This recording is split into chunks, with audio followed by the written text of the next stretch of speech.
dans l'œil du Var la fin forcée de l'Euro, du rêve de gagner l'Euro pour l'équipe de France, battue très logiquement par l'Espagne hier soir en demi-finale. Alors, on fait le Deschamps bashing ou on analyse un petit peu plus en profondeur ce qu'est aujourd'hui le football français? On opte pour la deuxième solution, démonstration.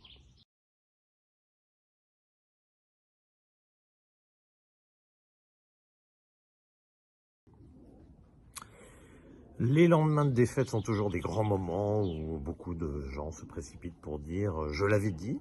Alors ici dans l'œil du Var, on peut dire qu'on l'avait dit, que contrairement au discours ambiant, je n'étais pas du tout catastrophé par le premier tour, que j'avais trouvé pas si mal de la part de l'équipe de France, plutôt même meilleur que d'habitude. Et par contre, j'avais émis quelques réserves sur la suite. Je trouvais que les baisses de forme des milieux de terrain notamment étaient fort inquiétantes. Que forcément Mbappé aurait du mal à retrouver tous ses moyens et que sans lui, l'efficacité de l'équipe de France baisse considérablement. Or, on a vu hier soir, à contrario d'ailleurs, ce qu'était l'équipe de France avant, c'est-à-dire première occasion, but. Et les matchs sont complètement différents lorsqu'on ouvre le score d'habitude, sauf que là, on est tombé sur une équipe d'Espagne qui a aussi été performante devant le but, puisque en 2 occasions, en 4 minutes, les Espagnols ont réussi à renverser le match. Et ensuite, ont déroulé à une qualité de football différente. Et c'est là-dessus qu'on va orienter notre analyse. Parce que, en soi, je crois que l'équipe de France, on peut dire ce qu'on veut. On sait que tous nos joueurs jouent dans les plus grands clubs. Mais certains ne sont pas des joueurs fondamentaux. Mais surtout, certains n'étaient pas dans un état de forme suffisant. Et récupérer Rabiot, Tchouaméni aussi tard de leurs blessures, avoir un Kanté pas toujours égal selon les matchs, malgré un retour qui s'est révélé absolument nécessaire et absolument justifié. C'était un très bon choix de Didier Deschamps à l'évidence. Malgré tout, ce milieu de terrain, là, il a atteint ses limites face à l'Espagne qui a excellé dans ce domaine-là. Alors, extraordinaire Rodri, et puis Fabian Ruiz et également Olmo, remarquable également, mais surtout ce football. Et c'est là-dessus qu'on va s'orienter pour dire 2 choses. Un, je vois un certain nombre de gens remettre en cause Didier Deschamps en disant choix trop défensif, etc. On connaît Didier Deschamps, on connaît son appétence pour un football très contrôlé. Il se trouve que depuis des années, personne ne s'en plaint parce que il y a une efficacité offensive telle, c'est-à-dire qu'en général on marque sur la première ou la deuxième occasion du match, et qu'évidemment le match après est complètement différent d'habitude. Je conçois qu'hier cela n'a pas été le cas. Et du coup, finalement, tout le monde se satisfaisait de ce football un peu minimal de la part de Didier Deschamps. Et puis deuxième nuance très importante, c'est que c'est le cas de pratiquement toutes les sélections nationales. Toutes les sélections nationales souffrent de manque de collectif de qualité. Donc du coup, on ne peut pas faire du pressing haut parce qu'on n'est pas prêt à le faire, soit parce que les joueurs sont exsangues en fin de saison, soit parce que tout simplement on n'a pas les automatismes des équipes de clubs qui, elles, travaillent toute l'année ensemble. Et puis du coup, on joue un football un peu minimaliste, on se replie beaucoup sur les phases défensives, et puis on essaie de marquer comme on peut sur les phases offensives. Et puis finalement, évidemment, ce sont les individualités qui font la différence. Et c'est là aussi que l'équipe de France a un peu failli, c'est que les individualités, souvent, ces dernières années, ça s'appelait Griezmann, Mbappé, Giroud pour finir aussi de temps en temps. Ces 3 individualités n'ont pas pesé dans cet euro, et tout d'un coup, évidemment, le football de Deschamps devient un peu vide. Quand il n'y a pas l'efficacité offensive et quand il n'y a pas la menace offensive, qui là a été entretenue uniquement au long du tournoi, finalement, les 2 joueurs qui ont été menaçants, c'est Dembélé et Barcola. Ils n'ont pas joué assez d'abord. Ça, je le regrette. Ça, je pense que là-dessus, Didier Deschamps s'est un peu trompé. Et ils n'ont pas eu non plus l'efficacité, notamment Dembélé, qui a fait des choses formidables, mais pas avec une grande efficacité. Et à l'arrivée, voilà, ça peut justifier aussi qu'on ne s'appuie pas assez sur un joueur comme Ousmane Dembélé, qui est un joueur à la fois exceptionnel, mais dont l'efficacité demeure quand même un vrai questionnement. Alors, on va parler donc de jeu, un peu, parce que c'est rare en France de parler de jeu finalement. Et là, je ne vais pas mettre l'anathème sur Didier Deschamps. Encore une fois, j'en reviens à mon point précédent, on sait que les sélections souffrent toutes d'absence de collectif, d'absence de temps pour travailler suffisamment pour développer un style de football. Alors pourquoi l'Espagne y arrive? Déjà, première remarque, l'Espagne est la seule.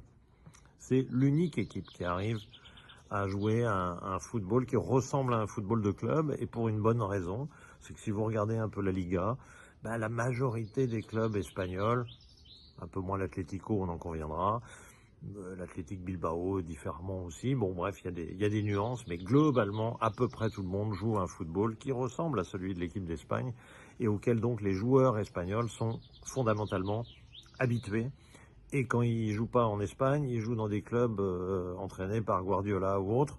Donc finalement, voilà, il y a une unité dans cette façon de procéder dans le football espagnol qui évidemment sert beaucoup l'équipe nationale et qui lui permet d'année en année, et aussi parce que cette équipe nationale de sélectionneur en sélectionneur joue de la même manière depuis des années, à l'arrivée, l'Espagne, oui, a une supériorité collective très nette sur ses opposants, ses 23 opposants, même si contre l'Allemagne ça s'est moins vu parce que l'Allemagne aussi a développé au fil des ans un football de qualité, a fait sa révolution un petit peu, ça a mis beaucoup de temps à fonctionner, même si 2014 était déjà dans cette lignée, hein, quand ils ont été champions du monde, mais depuis on peut dire que ça a largement stagné, mais malgré tout, ils sont capables, en tout cas en qualité de jeu, ils sont capables de fournir quelque chose qui ressemble de près et parfois d'un petit peu loin à ce que peut réaliser l'équipe d'Espagne. Alors l'équipe de France peut-elle faire la même chose? Pour ça, il faudrait qu'il y ait déjà une culture du jeu en France. Excusez-moi, on n'est plus à l'époque Platini et autres. Où sont nos numéros 10? Où sont nos meneurs de jeu? Où sont nos talents au milieu de terrain? Je ne les vois pas en Ligue 1. Je ne les vois pas non plus forcément dans les clubs étrangers. On n'a pas ces joueurs-là, ou très peu. Griezmann est un joueur rare dans notre football et l'équipe de France en a usé dans le bon sens pendant de nombreuses années, de 2016 à 2022. Et là, voilà, il finit par caler un petit peu notre ami Antoine Griezmann, mais ça a été un joueur formidable qui a aidé considérablement l'équipe de France à remporter ses trophées ces dernières années. Et je pense que son absence au sens d'absence de haut niveau autour des prestations de Griezmann, on l'a vu de manière flagrante dans cet Euro, et ça a pesé très lourd dans le fonctionnement de cette équipe de France. Et tout d'un coup, on s'aperçoit que finalement, dans ce contexte-là, il nous faut un exploit individuel, soit de Dembélé, soit de Mbappé, soit éventuellement de Barcola quand il sort du banc, mais c'était les seules petites solutions qu'on avait, et encore avec un Mbappé pas à son meilleur, donc cette solution, elle s'est un peu évadée au long du tournoi. Mais pour revenir à cette Espagne, voilà, c'est tout, c'est la qualité de ce football, il est lié à des habitudes, et que si on les compare à l'équipe de France, la plupart du temps, en France, je suis désolé, cherchez-moi les équipes qui ont une identité de jeu, qui développent quelque chose d'intéressant. Il n'y en a quasiment pas. Il y a eu l'OM qui a développé ces dernières années, avant cette année, un certain style qui avait un intérêt, qui n'était pas inintéressant dans sa conception, incarné par Sampaoli, par Tudor ensuite. Après, allez-y, Lens, qui a incarné aussi un peu dans le même esprit d'ailleurs, autour de Francaise quelque chose. Bon, pourquoi pas. Le PSG, depuis Luis Enrique, essaye des choses, mais je dirais que c'est encore embryonnaire. D'ailleurs, on peut faire tout de suite un aparté sur Luis Enrique. Pourquoi ne réussissait-il pas avec l'équipe d'Espagne? Parce qu'il n'avait pas deux ailiers comme Nico Williams et Yamal sur les deux côtés, tout simplement. Et que donc son football tournait en rond, parce que ce collectif, il est formidable, ce collectif espagnol, cette habitude de jouer les triangles, de jouer comme hier soir à la baballe, et de dépasser le milieu français largement, et de faire circuler le ballon avec une réelle qualité. L'Espagne l'a toujours eu, en quelque sorte, sauf qu'il y a eu des vrais trous dans les performances espagnoles. 2022, la Coupe du Monde, l'Euro précédent, la Coupe du Monde 2018, n'en parlons pas, 2014 également. Donc après les belles années espagnoles, il y a eu un vrai trou. C'est pas un trou de génération, c'est pas un trou de qualité de jeu, parce que l'Espagne était encore capable de très bien jouer, y compris sous Luis Enrique lors de la Coupe du Monde 2022. Sauf qu'au niveau attaquant, voilà, quand vous n'avez pas les attaquants, vous ne pouvez pas jouer au foot. Hein. C'est aussi simple que ça. Alors nous, on les a, les attaquants, mais c'est au milieu qu'on n'a pas ce qu'il faut. Et puis nos attaquants n'étaient pas à leur meilleur, encore une fois, et ça conclut en quelque sorte cet Euro qui aura été un petit peu maussade pour l'équipe de France, parce que finalement on a marqué peu de buts. Finalement sur le terrain on a gagné 2 fois 1-0. Bon, pas de quoi, et 2 fois 1-0 sur un des CSC qui plus est. Alors j'ai entendu tout au long du tournoi, on n'a même pas mis un but dans le jeu. Bah non, c'est faux. Les 2 buts contre son camp, ce sont des actions de jeu. Des actions où on déborde l'adversaire, on le met en difficulté. Finalement, certes, il y a au final un but marqué contre son camp. Mais franchement, je ne vois pas de raison de dire que ce n'est pas des buts dans le jeu. C'est encore des absurdités statistiques. J'entends des énormités souvent dans ce pays. Et ça fait peut-être partie de cette absence de culture footballistique de fond. Ça fait peut-être partie de ce qui fait qu'à l'arrivée, on n'a pas des équipes qui jouent à un football génial. On a eu les années 80, on en a bien profité avec l'époque Platini, où on jouait vraiment un football de grande qualité. Depuis, on s'appuie sur d'autres choses, y compris la génération Zidane qui a gagné sur d'autres choses. Je mettrai de côté quand même l'Euro 2000. Si vous le revoyez un jour, vous verrez que là, l'équipe de France a joué quand même un très très bon football à l'époque. Sur le tournoi de l'Euro 2000, autour de ces années-là, il y a eu parfois des performances, des vraies performances collectives. Mais disons que ça n'est plus la marque de fabrique du football français. On a développé autre chose. Je vois plein de discours très encourageants sur l'avenir en disant finalement on a beaucoup de très jeunes joueurs. C'est vrai, c'est complètement vrai et on peut être rassuré sur le réservoir est considérable. On voit que déjà dans cet Euro, on a pu faire une fois de plus avec une charnière différente de celle de la compétition d'avant, qui était différente de celle d'avant, etc. Ce qui veut dire qu'on a un réservoir considérable et on peut sortir tout d'un coup une charnière Saliba remarquable dans cet Euro, et Upamecano un petit peu moins, une charnière quand même qui tenait la route. Donc on est capable de sortir des tas de joueurs, mais je suis désolé, de là à être très optimiste pour l'avenir, je suis désolé, il manque toujours ces joueurs qui font la qualité du jeu. Ils étaient hier soir du côté de l'Espagne. Si vous avez un Rodri en réserve quelque part, dites-le nous, parce que j'aimerais beaucoup qu'il y ait un Rodri en équipe de France et que ça générerait beaucoup de choses. Mais l'Espagne l'a démontré aussi, c'est très bien d'avoir ça. Mais si vous n'avez pas les attaquants, et l'Espagne ne les avait pas jusqu'à l'arrivée de Yamal, l'affirmation de Nico Williams, etc., eh bien vous tournez en rond.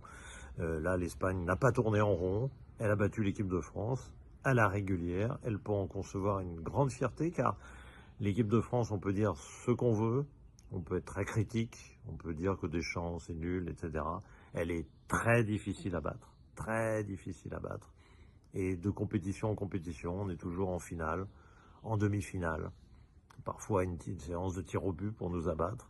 Elle est très difficile à battre. Même l'Espagne, souveraine, nettement meilleure que l'équipe de France dans le jeu, n'a gagné que 2-1 hier soir. Et donc, l'équipe de France, malgré tout, s'appuiera dans le futur sur cette solidité et sur ce réservoir de joueurs qui jouent à peu près partout dans les meilleurs clubs du monde pour continuer à être très compétitive. De là à nous enthousiasmer, vous l'avez compris dans cette chronique, c'est un tout autre débat.